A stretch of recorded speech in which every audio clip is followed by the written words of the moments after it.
Elle est bonne, elle est simple à réaliser. La focaccia, on part sur une recette sans robot de façon traditionnelle. On commence par mettre notre farine, notre eau et la levure émiettée dans notre bol. Regarde bien dans la description, il y a les températures à respecter et tout. On vient pétrir une première fois pendant 1 à 2 minutes.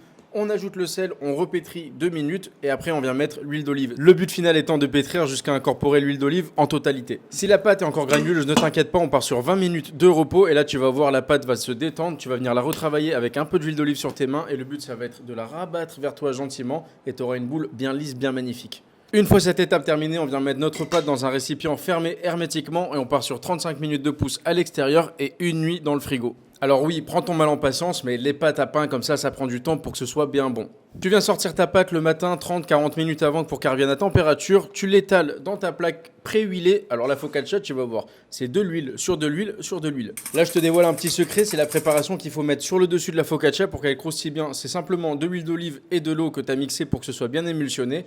Et là, on vient faire le fameux geste de la focaccia. On vient faire des petits trous dedans, on vient pianoter la pâte.